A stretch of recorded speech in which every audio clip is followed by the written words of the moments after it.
CCN news 24 के सभी दर्शकों को मेरा नमस्कार। दर्शकों, इस वक्त आप मेरे साथ इन फौजी को देख सकते हैं। सर को आप देख सकते हैं, दोनों ही कृत्रिम पैर लगे हुए हैं इनके, और मेरे ख्याल से इनके हाफ लेग पूरे जंग के मैदान में ये गवा चुके हैं। क्या नाम है सर आपका? सबसे पहले तो सबको जय हिंद। मेरा नाम नायक दीपचंद, हाथ भी नहीं है। नायक दीपचंद 1889 मिसाइल रेजिमेंट कारगिल।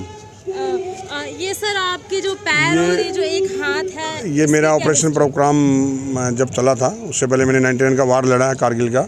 उससे पहले ऑपरेशन रक्षक में मैं खुफिया विभाग में भी नौकरी किया 8 महीने तक, और 8 आतंकवादियों को मौत के घाट उतारने में अहम रोल अदा किया। उसके बाद में जब ऑपरेशन पराक्रम के दौरान हम लोग राजस्थान बॉर्डर पर थे और मेन लोकेशन हम सिकंदराबाद में, युद्ध नहीं हुआ। अनलोडिंग के दौरान ब्लास्ट हो गया जिससे हाथ उड़ गया था, और डॉक्टरों ने जान बचाने के लिए फिर मेरा, क्योंकि पूरा पेट वगैरह फटा हुआ था, जान बचाने के लिए मेरी भी टांगें वगैरह काटनी पड़ी। 17 बोतल खून का चढ़ा था, पूरी रात ऑपरेशन चला था। 5% बचने के चांस थे, और 72 हावर्स का टाइम बोला था डॉक्टरों ने कि ऑपरेशन के बाद होश आ जाएगा तो ठीक है, मगर मेरे 12 घंटे बाद ही आँखें खुल गई और आज मैं आपके सामने खड़ा हूँ। मतलब सर, सबसे पहले so proud of you, really genuinely hats off for you. Proud दिल से होना चाहिए मैम, ये कोई हमको दिखाने की नौबत नहीं आनी चाहिए कि ये था वो था। हम इस राष्ट्र को समर्पित रहते हैं, जितने भी सैनिक रहते हैं।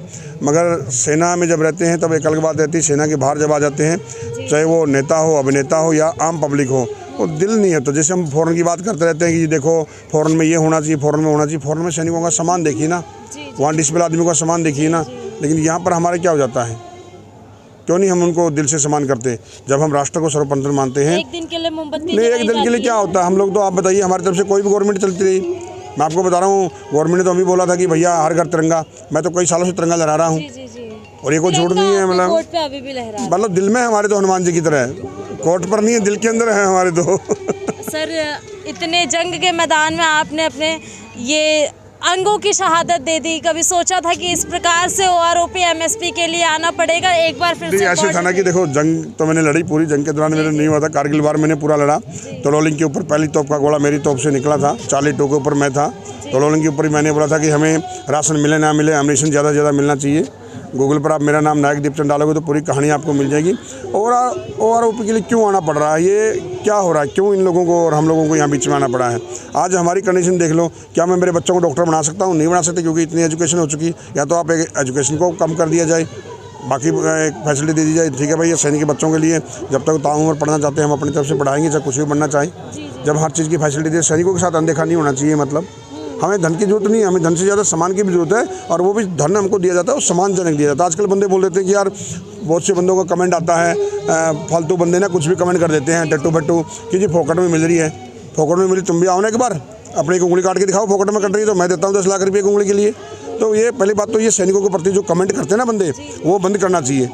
हम लोग पहली गोली खाते हैं, ये कमेंट करने वाले नहीं खाते। आजकल बहुत से युवा ट्विटर फेसबुक इस पर ले लेते हैं मोबाइल, और रातों रात में गुरु पैदा कर देते हैं। नहीं, हमारी कुर्बानियों को अगर आपने देखना है, या तो उन सैनिक परिवारों के साथ रहिए, उन सैनिकों के साथ रहिए, या तो खुद वर्दी पहनिए, तब आपको पता चलेगा कि हम कितनी परेशानियों में रहते हैं। मगर फिर भी हम मुँह नहीं खोलते, क्यों? क्योंकि राष्ट्र सर्वप्रथम रहता है। मगर वहीं पर जब कुछ लेने की बारी आती है तो क्यों हम लोगों को अनदेखा कर दिया जाता है? आज मेरी डिसेबिलिटी हो रही है तो मेरा डिसेबिलिटी के मुताबिक एक मैटर और है सभी के लिए, ये जो डिसेबल हो जाता है, कोई भी हो जाता है, उसको वैसे ही 50% रेलवे माफ़ कर देती है।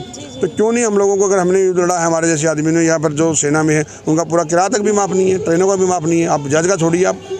तो इस तरफ थोड़ा गवर्नमेंट ने ध्यान देना चाहिए कि जो हमारे सैनिक हैं, अभी हम लोग जब जिंदा है तब तो कुछ नहीं है, जब मरने के बाद हम बोलेंगे इसकी स्मारक बना दो, क्यों? मतलब पैसे वेस्ट करना बाद में स्मारकों के लिए, फिर पहले वाले स्मारक भी ध्यान नहीं रखती, औरों की स्मारक बना दो, क्या फ़ायदा उस चीज़ के लिए? तो सर, आपने देश के लिए अपने 3 कीमती अंग दान दे दिए, आपको सरकार की तरफ से, देश की तरफ से क्या मिला? देखो, देश से, सरकार तो आएगी चाहिए, देश हमारा सबका है।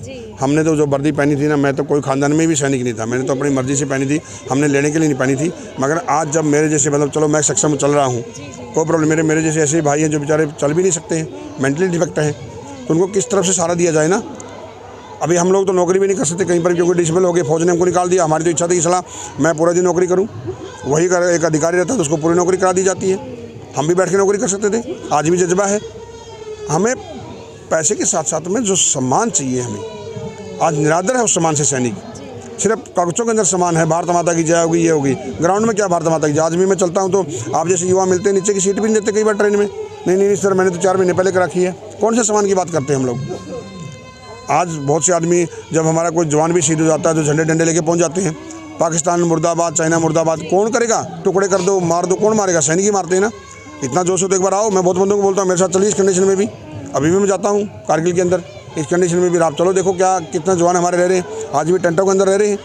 क्यों रह रहे? क्योंकि हमें इस चीज़ का गिला शिकवा नहीं, क्योंकि हम लोग राष्ट्र को सर्वप्रथम मानते हैं। तो सबसे यही अनुरोध है कि जब हम लोग इस कंडीशन के अंदर वहाँ पर रहते हैं तो हम लोगों को साथ में भी भेदभाव नहीं किया चाहिए। कितने का आदमी है डिसेबल्ड? ये मेरे को बताइए आप, कितने का आदमी है डिसेबल्ड है? टोटल हिंदुस्तान के अंदर मेरे हिसाब से 2% डिसेबल आदमी हैं, जिसमें सिविलियंस भी आगे 2% यानी 200, और 200 में से 4% यानी कि 40 ही आदमी आपको फौजी आदमी मिलेंगे। हमारी डिसेबिलिटी तो बहुतों को नजर आती है। कुछ ऐसे बंदे भी हैं हमारे जैसे सैनिक जिनको अंदरूनी चोटें लगी हुई है, उनका दिखता भी नहीं है। तो ऐसे ना कि कुछ करना है ना दिल से खोल के करिए, बुलाइए सबको कि हाँ भाई क्या प्रॉब्लम है। तो वादे मुताबिक मैं तो जनरल बिपिन रावत तक भी मिला था, उन्होंने बुलाया, बहुत सैनिकों को इकट्ठा किया। उसके बाद में उन्होंने बोला कि हर साल या 2 साल में सैनिकों को, पूर्व सैनिकों को बुलाया जाएगा, एक मेला होगा सैनिकों का, पूछा जाएगा क्या क्या प्रॉब्लम चल रही है। मगर उसके बाद में टाइम थी, साहब शहीद हो गए, उसके बाद कोई मतलब नहीं था। 4 दिन की चांदनी, फिर अंधेरी रात तो पहले से थी, तो फौजियों के कारण चांदनी रात रहती है मैडम। देश में तो अंधेरा 24 घंटे है, मगर एक सैनिक है ना, उसके कारण उजाला है। और आज उस सैनिक को भी वापस से अपने कार्यकाल के बाद बिल्कुल आना चाहिए। मैं तो बोलता हूँ कि देखो आज देखिए, हम जितने भी हमारे माननीय बैठे हुए हैं, उनका तनख्वाह बढ़ाने के लिए किसी से पूछते नहीं है। कोई पूछते हैं? हमारे लिए कमेटी बैठती है, उनके लिए क्यों नहीं कमेटी बैठती? बताने वाली बात है ना। जी जी। उन लोग अपनी मर्जी से, हाँ भाई तेरा इतना कर ले, उतना कर ले, हाँ यस यस, से कोई पार्टी का भी हो। हम लोगों के लिए साला ये बजट बैठेगा, वो होगा। फिर थोड़ा सा जैसे वो पहले एक बिल्ली थी, उन्हीं कुत्ते बिल्ली वाली कहानी थी, तो झगड़ा करते थे ना, तो बिल्ली ने 2 कुत्ते झगड़ा करते, उन्हें रोटी बांटना शुरू किया, उसने रोटी ले लिया। बीच में बंदर, हाँ बंदर वाली वो जो कहानी थी ना, बंदर और बिल्ली वाली कहानी, वो हाथ जोड़ी है कि थोड़ा ये दे देती है, तराजू में ज़्यादा हो गया, थोड़ा इसमें निकाल के इसमें कर दो। वो थोड़ा चलते चलते फिर वो बंदा बोलता है यार चलो यार जयराम जी की हो गई है। तो आज हम लोगों को ये नौबत नहीं आनी चाहिए कि हम अपने आदमी से लड़ते। हमने ये नहीं सिखाया था कि हमारे अपने आदमी दुश्मन है, नहीं है। हम लोग राष्ट्र सर्वप्रथम मानते हैं, वसुदेव कुटुंबकम, पूरा भारतवर्ष को हम बड़ा मानते हैं, क्योंकि सेना एक ऐसी ऑर्गेनाइजेशन है, भिन्न भिन्न क्षेत्रवाद, जातिवाद, भिन्न भिन्न स्टेट से आता है और अनेकता में एकता की मिसाल करता है, वो बनता है भारतीय सैनिक। मैं से हम हो जाते हैं हम लोग, और यहाँ पर हम लोगों को टुकड़े कर देते हैं। तो ऐसे टुकड़े नहीं चाहिए हमको, जातिवाद नहीं चाहिए। जैसे हम लोग सैनिक हैं, सैनिकों के अंदर नहीं चाहिए ऑफिसर है, जवान है, जेसीओ है। अगर हम फौरन की बात करते हैं तो फौरन के ऑफिसर, जवान, जेसीओ एक ही मैसे के अंदर खाना खाते हैं, कोई भेदभाव नहीं, एक ही ड्रेस, एक ही जगह खाना खाते हैं। उदाहरण के तौर पर मैं बहुत जगह जाता हूँ, हमारे पास जब आते हैं वो फॉरनर, मैं वहाँ जाता हूँ तो एक साथ में ही खाना खाते हैं वो लोग, कोई भेदभाव नहीं है उनके। अच्छा सर, लास्ट सवाल लेना चाहूँगी। इन व्यवस्था नहीं, कुव्यवस्था को देखते हुए आप अपने जो बच्चे हैं, चाहे यूथ है, उनको क्या मैसेज देना चाहेंगे? उनको कहेंगे भारतीय सेना ज्वाइन करने को, या फिर देखो भारतीय सेना में तो ज्वाइन करना चाहिए, क्योंकि अगर हम लोग सब आदमी हाथ पाथ रख के बैठ गए तो फिर तो दोबारा गुलाम हो जाएंगे ना। उस चीज़ के लिए मैं युवाओं को बोलूँगा कि भैया हमने जो सोई आत्मा को जगाइए, हम लोगों ने खुद ने आगे बढ़ना पड़ेगा, दूसरे के भरोसे मत बैठो। हम लोग सैनिक अपने कंधों पर विश्वास रखते हैं, आज भी अपने कंधों के ऊपर ही बंदूक चलाते हैं, दूसरों कंधों पर नहीं चलाते हैं। तो युवाओं से मैं तो यह आग्रह करूँगा कि भाई इन बातों में ना आए। ठीक है, ये चीज़ें चल रही है, वो आप साथ में साथ दीजिए हमारा, मगर क्या कि एकदम से सेना की तरफ मुंह मोड़ेगा, फिर सेना में जाएगा कौन? फिर हम और आप कैसे जी सकेंगे? तो ये तो मैं ये बोलूँगा कि युवाओं को कि जाइए और अच्छा तरह सेना के अंदर नौकरी करिए, क्योंकि ये वर्दी जो हम पहन रखी है, वर्दी हमारी अंदर आत्मा रहती है मैम। ये कोई खराब नहीं होती, कोई भी नहीं पहन सकता इसको, धीरू भाई अंबानी तक नहीं पहन सकता इसको। इसके लिए हम लोगों को बहुत कठिन तपस्या करी है, तब जा करके हमें वो वर्दी, त्याग है बिल्कुल। बलिदान जो शब्द लगता है, ऐसे नहीं लगता हमारे पीछे बलिदान का मतलब, बलिदान दिया है हमने। बचपन में अपने माँ बाप का प्यार त्यागा है। आज तो जनता तो गर्लफ्रेंड कर माँ बाप 2 मिनट में रोने लग जाते हैं। हम देखिए हमारे तो बच्चों को पता नहीं होता था। हमारे कहावत है फौज में कि भाई बच्चे कितने बड़े बड़े, बोला सर ये कितना बड़ा है, अरे कितना बड़ा है। बोला ऐसे क्यों बता रहे हो? बोला साहब जब सवेरे जाते हैं तो बच्चे सोए रहते हैं, जब आते हैं तो भी सोए रहते हैं। तो हमने तो कभी देखा नहीं बच्चों खेलते। आज भी कोई सैनिक से पूछिए कि क्या कभी उसने देखा बच्चे का बर्थडे क्या होता है? आज भी हमारे बच्चों को देखा नहीं हमने कभी होटल में खाना खिलाया हो, क्योंकि हमारे दिमाग में 24 घंटे ये रहता है कि राष्ट्र सर्वप्रथम। मगर राष्ट्र सर्वप्रथम करते करते जब यहाँ जाते हैं तो यहाँ सिविलियन आदमी को सोचते साला पागल है, घुटनों में दिमाग इन लोगों का। अरे हमारा घुटनों में दिमाग नहीं है, हम दुश्मन के घुटने टिकाते हैं, मानते ना बात को। तो इसलिए जो एक सैनिक का जो वैल्यू होना चाहिए ना, वो सब ने मानना चाहिए, नहीं तो क्यों नौबत आ रही है, चुपचाप से दे देना चाहिए। शहादत नहीं मतलब आज दोस्तों नॉर्मल है, जैसे विडोज की नॉर्मल पेंशन भी आती है, उसको भी कुछ दिन बाद कटौती कर दी जाती है। ये कटौती सैनिक परिवारों के ऊपर ही क्यों आके तलवार अटकती है? हर जगह हमारा ही बजट क्यों दिखता है कि कम हो जाए, बाकियों को नज़र नहीं आता है। तो एक बार पूछिए भैया, पैसा सब कुछ चीज़ नहीं है, पैसा बड़ी चीज़ नहीं होती है।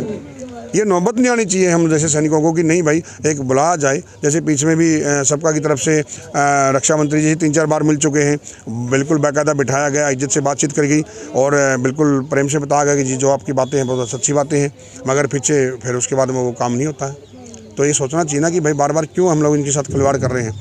पैसा बड़ी चीज़ नहीं है, समाधान निकालिए कि यार आने वाली पीढ़ियों के लिए हम अपने लिए लड़ रहे हैं, हम तो थोड़ी देर बाद में चले जाएंगे, आने वाली पीढ़ी क्या करेगी, जो हमारी वीरांगनाएं हो क्या करेंगी, मतलब और मेरे जैसे सैनिक हैं वो क्या करेंगे बेचारे। तो किसी को तो आना चाहिए ना, और आपके माध्यम से हमारे सैनिकों तक भी आवाज़ पहुंचनी चाहिए कि भाई जितना भी हो सकता है सब आदमी जंतर मंतर पर आएँ। ऐसा नहीं होता कि आप लोग वहाँ पर ट्विटर फेसबुक पर हमारा तमाशा देखते रहो और कोई ये सोचे कि भैया तनख्वाह बढ़ जाएगी वो लोग और हम पे बढ़ जाएगी। नहीं, ऐसा नहीं होना चाहिए। मैं तो बोलता हूँ नाम नोट करने चाहिए यहाँ पर सबके कि जो आ रहा है साला उसको पेंशन दे और बाकी को काटो, तब देखो कैसे भागे आएंगे। नहीं, हमें भी एकता होनी चाहिए। ऐसा नहीं कि साला ये लोग मर रहे हैं और हम लोग बोलते हैं अरे तलवार जी आप तो हो ना, हमको तो मिल जाएगा फायदा। नहीं, क्यों भाई, इन लोगों ने क्या मतलब इनके घर में भी बच्चे नहीं क्या। मैं तो बोलता हूँ इतना टाइम ही लगता नहीं है, 2 लाख भी सैनिक एक दिन इकट्ठा हो जाए ना यहाँ पर, रातों रात काम हो जाएगा। तो सबसे बड़ा मुद्दा यही है भाइयों कि जितने भी सैनिक हैं, अभी 3 तारीख हमको टाइम दिया हुआ है, प्लीज़ सभी आइए और बढ़ चढ़ करके अपने हक की आवाज़ उठाइए। जय हिंद, जय भारत।